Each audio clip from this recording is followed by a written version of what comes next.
Hi guys, friend ஒருத்தன் பார்த்தீங்க அப்படின்னா PlayStation 2 வச்சிருக்கான். ஸோ கேம் சிடி தேடி கடையாக அழிஞ்சிருக்கான். எங்கேயுமே கேம் கேஸ்ட் வந்து கிடைக்கல. அப்படி கிடைச்ச கேஸ்ட்டும் ஒர்க் ஆகல. ஸோ அதை எப்படி சால்வ் பண்ணுறது அப்படின்னு பார்க்கலாம். அதாவது என்ன, சிடியே இல்லாமல் பென்ட்ரைவ் யூஸ் பண்ணி நம்ம வந்து பார்த்தீங்க அப்படின்னா PlayStation கேம் 2 வந்து விளையாடலாம். ஸோ உங்களுக்கு என்ன கேம் வேணுமோ அந்த கேம் வந்து டைப் பண்ணிக்க. நான் எக்ஸாம்பிளுக்கு என்ன பண்ணுறேன், ஸ்மாக் டவுன் அப்படின்னு டைப் பண்ணிக்கிறேன். ஓகே, ஸ்மாக் டவுன் அப்படின்னு டைப் பண்ணிட்டு PS2 அப்படின்னு டைப் பண்ணிக்கலாம். பக்கத்துல ISO அப்படின்னு சொல்லிட்டு சர்ச் பண்ணிக்கலாம். ஓகேங்களா, சர்ச் பண்ணி நீங்க வந்து கூல் ரோம் அப்படின்னு சொல்லிட்டு இருக்கும், அது இருக்கு பாத்தீங்களா. இதுல உங்களுக்கு மோஸ்ட்லி வந்து எல்லாமே கிடைச்சிருக்கும். இதுல வந்து நீங்க ஈஸியா டவுன்லோட் பண்ணலாம். ஸோ நான் சர்ச் பண்ணிட்டேன். இதுல நிறைய கேம் வந்து உங்களுக்கு அவைலபிள் இருக்கு. ஓகேங்களா, ஸோ இதை வந்து சர்ச் பண்ணதுக்கப்புறம் இப்படி டவுன் பண்ணிட்டே வந்தீங்க அப்படின்னா கீழே இங்கே டவுன்லோடு ஃபைல்னு இருக்கும். இதை கிளிக் பண்ணோம்னு கேட்டீங்கன்னா இதை கிளிக் பண்ணக்கூடாது. கீழே பார்த்தீங்கன்னா ஆல்டர்னேட் டவுன்லோட் அப்படின்னு இருக்கு, அதை ஒரு கிளிக் பண்ணிக்கோங்க. கிளிக் பண்ணிங்கன்னா இன்னொரு பேஜ் ஓப்பன் ஆகும். இதில் வந்து ஆட்ஸ் ஒரு 15 செகண்ட்ஸ் வந்து நீங்கள் வெயிட் பண்ணுற மாதிரி இருக்கும். அந்த 15 செகண்ட் முடிஞ்சதுக்கப்புறம் பார்த்தீங்கன்னா டவுன்லோட் அப்படின்னு காமிக்கும். அந்த டவுன்லோட கிளிக் பண்ணிங்கன்னா உங்களுக்கு வந்து ISO ஃபைல் வந்து டவுன் ஆகிடும். அது வந்து ஒரு 2 GB இருக்கலாம், 2.5 இருக்கலாம். அது கேமை பொறுத்து வந்து சேஞ்ச் ஆகும். இப்போ காட் ஆஃப் விளையாடுறீங்கன்னா அதுக்கேற்ற மாதிரி சேஞ்ச் ஆகும். டவுன்லோடு ஒரு ஃபைல்னு இருக்கா, இது ஒரு கிளிக் பண்ணுங்க. கிளிக் பண்ணீங்க அப்படின்னா உங்களுக்கு கீழே வந்து டவுன்லோட் ஆக ஸ்டார்ட் ஆகிடும். ஓகேங்களா, நான் ஆல்ரெடி டவுன்லோட் பண்ணிட்டேன். இப்போ டவுன்லோட் போட்டோம்னா ரொம்ப டைமிங் ஆகும், அதனால க்ளோஸ் பண்ணிக்கிறேன். ஆல்ரெடி டவுன்லோட் பண்ணி தான் வச்சுருக்கேன். ஓகே, டவுன்லோட் பண்ணிட்டீங்களா? டவுன்லோட் பண்ணதுக்கப்புறம் என்ன பண்ணுறீங்க அப்படின்னா உங்ககிட்ட என்ன ஒரு பென்ட்ரைவ் இருக்கும். அது ஒரு 8 GB இருக்கலாம், இல்லை 16 GB இருக்கலாம், 32 GB இருக்கலாம். ஸோ உங்ககிட்ட எத்தனை GB பென்ட்ரைவ் இருக்கோ அதை எடுத்துக்கோங்க. எடுத்துட்டு ஃபர்ஸ்ட் என்ன பண்ணுங்க, அதை ஃபார்மேட் பண்ணுங்க. ஃபார்மேட் அப்படின்னு இருக்கா, அதை ஒரு கிளிக் பண்ணிக்கோங்க. இது வந்து FAT32 தான் இருக்கான்னு கன்ஃபார்ம் பண்ணிக்கோங்க. சம்டைம்ஸ் வந்து பார்த்தீங்கன்னா NTFS வந்து இருக்கும். ஸோ இது வந்து FAT32 இருக்கான்னு ஒரு வாட்டி செக் பண்ணிக்கங்க. செக் பண்ணிட்டு என்ன பண்ணுங்க, ஸ்டார்ட் அப்படின்னு கொடுத்தீங்க அப்படின்னா ஃபார்மேட் வந்து ஸ்டார்ட் ஆகும். ஓகேன்னு கேட்குது, ஓகே கொடுத்துக்கலாம். பென்ட்ரைவ் வந்து ஃபார்மேட் பண்ற மாதிரி இருக்கும். பென்ட்ரைவ் எல்லா டேட்டாவும் எரேஸ் ஆகிடும். ஸோ பார்த்து பேக்கப் எடுத்து வச்சுட்டு அதுக்கப்புறம் ஃபார்மேட் பண்ணுறதா இருந்தாலும் பண்ணலாம். இல்லை அதில் இருக்க தேவையில்லை அப்படின்னா டேரெக்டாகவே ஃபார்மேட் பண்ணிக்கலாம். இப்போ பார்த்தீங்கன்னா பென்ட்ரைவ் வந்து ஃபார்மேட் பண்ணிட்டேன். பென்ட்ரைவ்க்குள்ள எதுவுமே இல்லை, எம்டியாக இருக்குது. கரெக்டாக ஒரு நியூ ஃபோல்டர் வந்து அதில் கிரியேட் பண்ணிக்கலாம். கிரியேட் பண்ணிட்டு இதுக்கு நேம் என்ன வச்சுக்கலாம்னா VCM அப்படின்னு வச்சுக்கலாம். ஓகேங்களா, VCMனு வச்சுட்டு சேவ் பண்ணுங்க. ஏன்னா ஒரு நேம் வந்து சேவ் பண்ணிக்கோங்க. ஓகேங்களா, நான் சும்மா VCM அப்படின்னு கொடுக்குறேன். உங்களுக்கு என்ன நேம் தோணுதோ அந்த நேம் வந்து வச்சுக்கோங்க. இது நம்ம டவுன்லோட் பண்ண ISO ஃபைல் இருக்குல்ல, அதை எடுத்துக்கலாம். நான் வந்து Fல வந்து வச்சிருக்கேன். Fல கேம்னு சொல்லிட்டு சேவ் பண்ணி வச்சிருக்கேன். அது இருக்கு. இதுல வந்து பாத்தீங்கன்னா நீங்க இந்த ஸ்மாக் டவுன் சொன்னீங்க ISO ஃபைல் மேல ஒன்று இருக்கே, அது என்னன்னு கேட்டீங்கன்னா இதான் லோடு. இந்த USB யூட்டிலிட்டி வந்து நம்மளுக்கு கண்டிப்பா வந்து ரொம்ப முக்கியமானது. இதானா எப்படி டவுன்லோட் பண்றதுன்னு நீங்க சொல்லலையே அப்படின்னு சொல்லிட்டு கேட்கலாம். இதோட லிங்க் வந்து டிஸ்கிரிப்ஷன் கீழே வந்து தரேன், நீங்க அதுல இருந்து தாராளமா டவுன்லோட் பண்ணிக்கலாம். ஓகேங்களா, ஃபர்ஸ்ட் என்ன பண்ணலாம் அப்படின்னா ரெண்டுத்துமே எக்ஸ்ட்ராக்ட் பண்ணிக்கலாம். ஓகேங்களா, இதையும் எக்ஸ்ட்ராக்ட் பண்ணிக்கலாம், இதையும் எக்ஸ்ட்ராக்ட் பண்ணிக்கலாம். ஓகே, ஸோ பார்த்தீங்க அப்படின்னா ஸ்மாக் டவுன் வந்து எக்ஸ்ட்ராக்ட் ஆகிட்டு இருக்கு. நெக்ஸ்ட் வந்து பார்த்தீங்கன்னா அந்த USB யூட்டிலிட்டி வந்து நம்ம அன்சிப் பண்ணலாம். அதை ஓப்பன் பண்ணி காமிக்கிறேன். ஓப்பன் பண்ணிங்கன்னா இந்த மாதிரி தான் இருக்கும் USB யூட்டிலிட்டி அப்படின்னு. ஸோ இதை டபுள் டேப் பண்ணி உள்ள அந்த ISO ஃபைலை வந்து லோட் பண்ணுற மாதிரி இருக்கும். தென் உங்களோட பென்ட்ரைவ் வந்து செலக்ட் பண்ணுற மாதிரி இருக்கும்.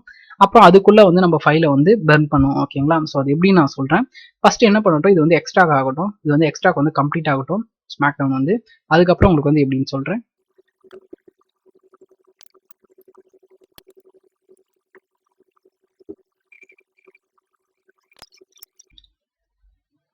இப்போ பார்த்தீங்கன்னா ரெண்டுமே வந்து எக்ஸ்ட்ராக் ஆயிடுச்சு. சரிதான். ஸோ USB யூட்டிலிட்டி அப்படின்னு சொல்லிட்டு எக்ஸ்ட்ராக் ஆயிருக்கு. நெக்ஸ்ட் வந்து பார்த்தீங்கன்னா ஸ்மாக் டவுன் வந்து அந்த ISO ஃபைல் இது இருக்கு பார்த்தீங்களா, அது வந்து எக்ஸ்ட்ராக் ஆயிருக்கு. ஸோ ஃபர்ஸ்ட் நம்ம என்ன பண்ணணும் அப்படின்னா இந்த USB யூட்டிலிட்டின்னு இருக்குல்ல, அதை வந்து ஓப்பன் பண்ணிக்கலாம். ஓகேங்களா, இதை க்ளோஸ் பண்ணிக்கலாம். ஸோ பென்ட்ரைவோட நேம் வந்து பார்த்தீங்கன்னா ரிமூவல் டிஸ்க் Hல வந்து இருக்கு. ஓகேங்களா, நான் கேம் சேவ் பண்ணியிருக்க ஃபோல்டர் எதுனா லோக்கல் டிஸ்க் Fல வந்து சேவ் பண்ணியிருக்கேன். ஓகேங்களா, ஸோ பார்த்தீங்கன்னா USB யூட்டிலிட்டியை வந்து ஓப்பன் பண்ணியாச்சு. இது இந்த இடத்துல இருக்கு. ஓகேங்களா, இதில் வந்து க்ளோஸ் அப்படின்னு இதை கொடுத்துக்குங்க. தென் என்ன பண்ணீங்கன்னா ஃபைல் அப்படின்னு இருக்கா, அதை ஒரு கிளிக் பண்ணுங்க. அது வந்து கிரியேட் கேம் ஃப்ரம் ISOன்னு இருக்கா, அதை ஒரு கிளிக் பண்ணிக்கோங்க. ஃபர்ஸ்ட் நம்ம என்ன பண்ணோம், கேமை நம்ம எந்த இடத்துல வச்சிருக்கோம் அதை வந்து ஃபர்ஸ்ட் பண்ணுவோம். நான் வந்து Fல வச்சிருக்கேன். கரெக்டா, இந்த Fன்ற இடத்துல கேம்னு ஒரு ஃபோல்டரை கிரியேட் பண்ணி அதுக்குள்ள வச்சிருக்கேன். கரெக்டா, ஸோ எங்க இருக்கு, இங்க இருக்கு. ஓகேங்களா, கேம்ன்ற ஃபோல்டர்ல WW SmackDown Here Comes the Pain அப்படின்னு சொல்லிட்டு இருக்கா, அதுல வந்து சேவ் பண்ணி வச்சிருக்கேன். கரெக்டா, ஸோ அதே மாதிரி இதுல வந்து செலக்ட் பண்ணணும். Fன்ற லோக்கல் டிஸ்க்ல கேம்ன்ற ஃபோல்டர்ல WWFன்னு சொல்லிட்டு ஒரு ISO ஃபைல் வச்சிருக்கேன். கரெக்டா, இதை ஒரு கிளிக் பண்ணிக்கோங்க. தென் வந்து நீங்க எதுல இதை வந்து பேஸ்ட் பண்ண போறீங்க அப்படின்னு கேக்குது. நான் வந்து என்னோட பென்ட்ரைவ்ல வந்து பேஸ்ட் பண்ண போறேன். என்னோட பென்ட்ரைவோட நேம் என்ன, H. கரெக்டா, ஸோ இந்த இடத்துல என்ன பண்ணுங்க, பென்ட்ரைவோட இது H அப்படின்னு செலக்ட் பண்ணிக்கோங்க. ஓகேங்களா, செலக்ட் ஆயிடுச்சு. அவ்வளவுதான். இதுல வந்து DVD அப்படின்னு இருக்குல்ல, அதை ஒரு கிளிக் பண்ணிட்டு கிரியேட் அப்படின்னு இருக்கா, அதை ஒரு கிளிக் பண்ணுங்க. இது வந்து லோட் ஆகும். ஓகேங்களா, ஒரு 100% வரும். வந்ததுக்கு அப்புறம் அதுவே வந்து க்ளோஸ் அப்படின்னு கேட்கும். க்ளோஸ் அப்படின்னு கொடுத்தீங்கன்னா போதும், கேமோட வேலை முடிஞ்சிருச்சு. தென் எஜெக்ட் பண்ணி நம்ம நம்மளோட பிளே ஸ்டேஷனை போட்டு செக் பண்ணிக்கலாம். ஓகேங்களா, இது வந்து கம்ப்ளீட் ஆகட்டும். இது கம்ப்ளீட் ஆக கொஞ்சம் டைம் எடுக்கும். ஓகேங்களா, உங்களுக்கு டைம் எடுக்கிறது அப்படின்னு பார்த்தீங்கன்னா ஃபைல் டவுன்லோட் ஆக டைம் எடுக்கும். ஏன்னா அது 2GB 1GB இருக்கும். நெட் ஸ்பீடை பற்றி டவுன்லோட் ஆகும் அந்த ISO ஃபைல், அதுக்கு மட்டும் தான் டைம் எடுக்கும். நெக்ஸ்ட் வந்து இது எக்ஸ்ட்ராக்காக டைம் எடுக்கும். அது கூட நீங்கள் 3.0 வெர்ஷன் வச்சிருந்தீங்க அப்படின்னா உங்களுக்கு ஃபாஸ்ட்டாகவே வந்து காப்பி வந்து ஆகும். ஓகேங்களா, ஸோ இது கொஞ்ச நேரத்திலே வந்து பார்த்தீங்கன்னா கம்ப்ளீட் ஆகிடும். வெயிட் பண்ணி பார்க்கலாம்.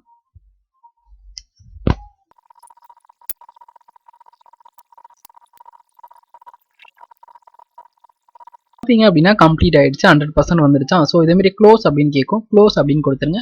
பார்த்தீங்கன்னா WWS ஸ்மாக்டவுன் வந்து இப்போ காப்பி ஆயிடுச்சு. ஓகேங்களா, ஸோ இப்போ என்ன பண்ணலாம் அப்படின்னா இதை க்ளோஸ் பண்ணிடுங்க, இதையும் க்ளோஸ் பண்ணிடுங்க. இப்போ என்ன பண்ணலாம்னா பென்ட்ரைவ் வந்து எஜெக்ட் பண்ணிக்கலாம். ஒர்க் வந்து டன்னு. இப்போ வந்து பிளே ஸ்டேஷனில் போட்டு செக் பண்ணிக்கலாம். ஓகேங்களா, பார்த்தீங்கன்னா எஜெக்ட் பண்ணிக்கலாம் பென்ட்ரைவ். இந்த பென்ட்ரைவ் பிளே ஸ்டேஷனில் போட்டு நம்ம செக் பண்ணி பார்க்கலாம் வாங்க. இப்போ என்ன பண்ணலாம் அப்படின்னு பார்த்தீங்கன்னா அந்த பென்ட்ரைவ் எடுத்து நம்மளோட PS2ல வந்து கனெக்ட் பண்ணிக்கலாம். கனெக்ட் பண்ணிட்டு என்ன பண்ணலாம் அப்படின்னா ஜாஸ்டிக் வந்து எடுத்துக்கலாம். ஃபர்ஸ்ட் பவர் ஆன் பண்ணிக்கிறேன். ஓகே, பவர் ஆன் பண்ணியாச்சு. இப்போ பிளே ஸ்டேஷனையும் ஆன் பண்ணிக்கலாம். ஓகே, பிளே ஸ்டேஷனையும் பார்த்தீங்க அப்படின்னா இப்போ நம்ம ஆன் பண்ணியாச்சு, க்ரீன் லைட் எரியுதான். ஸோ இப்போ ஜாஸ்டிக் எடுத்துக்கலாம். நம்ம ஓபிஎல் வந்து ஓப்பன் பண்ணிக்கலாம். ஓகேங்களா, ஓபிஎல்ன்றது வந்து ஒரு லோடர். அந்த லோடர் வந்து உங்கள் PS2ல இருந்தால் தான் மெமரி கார்டு இல்லை பென் டிரைவ் லாவ் டிஸ்கில் நீங்கள் கனெக்ட் பண்ணுறீங்க கேமு அப்படின்னா எடுக்கும். ஓகேங்களா, உங்களுக்கு ஓபிஎல்னா என்ன அதை பற்றி தெரியும்னா அதுக்கும் கேளுங்க கமெண்ட்ல, நான் கண்டிப்பாக அதுக்கான செப்பரேட் வீடியோ போடுறேன். மேலே பார்த்தீங்கன்னா ஸ்மாக் டவுன் அப்படின்னு சொல்லிட்டு காமிக்குதா, எக்ஸை வந்து கிளிக் பண்ணிக்கலாம். கிளிக் பண்ணி வந்தீங்கன்னா கொஞ்ச நேரம் லோட் ஆகும். அதுக்கப்புறம் எஸ்ஆர் நோ கேட்கும். உங்களுக்கு ஸ்க்ரீனோட சைஸ் சின்னதாக இருக்குன்னு கவலைப்படாதீங்க. உங்களுக்கு டிவியோட ரிமோட்டில் வந்து ஜூம் அப்படின்னு வச்சிங்க அப்படின்னா உங்களுக்கு ஃபுல் சைஸில் வரும். ஓகேங்களா, இது வந்து இப்போ வித்தில் இருக்குது. ஸோ நம்ம ஜூம் பண்ணோம் அப்படின்னா கரெக்டாக ஃபுல் ஜூமில் வச்சா கரெக்டாக வந்து ஃபுல் ஸ்க்ரீன் வரும். பார்த்தீங்க அப்படின்னா ஓப்பன் ஆயிடுச்சு THU அப்படின்னு சொல்லிட்டு. ஸோ WWக்காக வந்து ஓப்பன் ஆயிடுச்சு. ஸோ இது மாதிரி உங்களுக்கு என்னென்ன கேம் வேணுமோ அது கூல் ரோமில் வந்து டவுன்லோட் பண்ணிவிட்டு உங்களோட கம்ப்யூட்டரில் வந்து இது மாதிரி எக்ஸ்ட்ராக்ட் பண்ணி நீங்கள் வச்சுக்கிட்டீங்க அப்படின்னா எப்போ வேணாலும் கேம் வந்து எடுத்துக்கலாம். இதுக்காக கடையில் போய் நீங்கள் பண்ணணும் அவசியம் இல்லை. இது மாதிரி வீடியோ உங்களுக்கு வேணும் அப்படின்னா நம்ம சேனல் சப்ஸ்கிரைப் பண்ணிக்கணும். இந்த வீடியோ பிடிச்சிருந்தா லைக் பண்ணிக்கணும். தேங்க்ஸ் ஃபார் வாட்சிங். இன்னும் நல்ல வீடியோ மீட் பண்ணுறது. டாட்டா, பை பை.